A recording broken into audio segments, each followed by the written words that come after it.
క్రీస్తు నామమున మీకు శుభములు, వందనాలు. మన బ్రతుకు మన జీవితాలు మార్చే మాటల్ని, దేవుడి వాక్యాన్ని, కొన్ని మాటల్ని మనము బైబిల్ నుండి చూసుకుంటాము. కొర్నేలి గురించి మనం అపొస్తలుల కార్యములు 10వ అధ్యాయం మొదటి నుండి, ఇట్టలి పట్టణం అనబడిన పట్టణములలో శతాధిపతి అయిన కొర్నేలి అను భక్తిపరుడు ఒకడు ఉండెను. కరసయ్యల్లో ఉండెను. అతడు తన ఇంటి వారందరితో కూడా దేవుని యందు భయభక్తులు గల వాడై ప్రజలకు బహు ధర్మము చేయుచు ఎల్లప్పుడూ దేవుడికి ప్రార్థన చేయువాడు గనుక ఇంచుమించు 3 గంటల వేళ దేవుని దూత అతని యుద్ధకు వచ్చి కొర్నేలి అని పిలుచుట దర్శనమందు తేటగా అతనికి కనపడెను.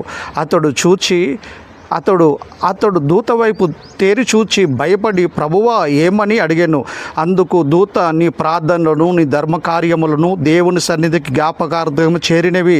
ఇప్పుడు నీవు ఎప్పెనకు మనుషులను పంపి పేతురను మారు పేరు గల సిమోనును పిలిపించుము. కొర్నేలి అన్యుడండి, శతాధిపతి, మామూలు పర్సన్ కాదైనా, ఒక రెస్పాన్సిబిలిటీ కలిగిన అధికారంలో ఉన్నాడైనా. ఆ శతాధిపతి ఎంతోమంది సైనికులకు పెద్ద అయినాను. ఆ శతాధిపతి కూడా అంత బిజీగా ఉండి కూడా దేవుడి యందు భయభక్తులు కలిగి ప్రతిదినం ప్రార్థన చేస్తూ, ధర్మకార్యాలు చేస్తూ, సత్క్రియలు చేస్తూ, తను ఒక్కడే కాదు తన కుటుంబంతో సహా దేవుడి యందు భయభక్తులు కలిగి ఉన్నాడైనా. దేవుడి యందు భయభక్తులు కలిగి ఉన్నప్పుడు దేవుడు అతన్ని గమనించాడు, కొర్నేలిని. అతను అన్యుడు, అతను క్రైస్తవుడు కాదు, యూదుడు కాదు, పాత నిబంధన ప్రకారంగా యూదుడు కూడా కాదు. కానీ ఒక మంచి లక్షణాలు ఉన్నాయి. ఏంటంటే దేవుడు అంటే భయం ఉంది, దేవుడు అంటే భక్తి ఉంది.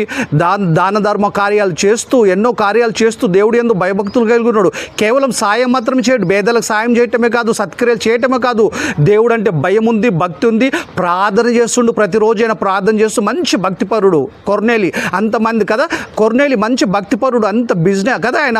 కొర్నేలి అంటే ఏంది, 100 మంది సైనికులకు పెద్ద అయిన శతాధిపతి ఉండి కూడా, అంత బిజీ పర్సన్ ఉండి కూడా సమయాన్ని కేటాయించి దేవుడి యందు భయభక్తులు కలిగి ఉన్నప్పుడు దేవుడు చూసుకుంటా మౌనంగా ఊరుకోకుండా దూతను పంపించాడు. దూచొచ్చి ఒక ఇన్ఫర్మేషన్ వస్తుంది, పలానా చోట పేతురు ఉంటాడు, ఆ పేతురుని పిలిపించలేను. ఎందుకంటే ఇప్పుడు అతనికి భక్తి ఉంది, అన్నీ ఉన్నాయి. అతనికి ఒకటి కొద్దు ఉంది, ఏంటంటే బ్యాప్టిజం తీసుకోవాలి. అతనికి బాప్టిజం లేదు కనుక బ్యాప్టిజం విషయము వివరించి చెప్పడానికి బ్యాప్టిజం మోస్ట్ ఇంపార్టెంట్ అనమాట. ఎంత భక్తి ఉన్న దేవుడు అంటే మనకు తెలిసిన కదా, మనం ఎంత మంచి కార్యాలు చేసినా బ్యాప్టిజం లేకపోతే మనకు పాపక్షమార్పణ లేదు, బ్యాప్టిజం లేకపోతే మనకు నిత్య జీవం లేదు. కనుక బ్యాప్టిజం మోస్ట్ ఇంపార్టెంట్. కనుక అన్ని మంచి లక్షణాలు కొర్నేలి ఉన్నా బ్యాప్టిజం అనేది తీసుకోలేదు. కనుక ఆ విషయం చెప్పడానికి దేవదూత ద్వారా దేవుడు సమాచారాన్ని పంపించాడు. పాలన చర్మకారుని ఇంట్లో పేతురు ఉంటాడు, ఆయనని పిలిపించి, ఎందుకంటే అతను వచ్చి సువార్త చెప్తాడు. కనుక మీరు కంప్లీట్గా ఇంకా చదవండి. ఆయన ఎంతో భయభక్తులు కలిగి ఉన్నప్పుడు ఖచ్చితంగా దేవుడు బాధ్యత తీసుకుంటూ మనం కూడా కొర్నేలి లాగా భక్తి కలిగి జీవించాలి, సత్క్రియలు చేయాలి, మనం చేయగలిగినాయి.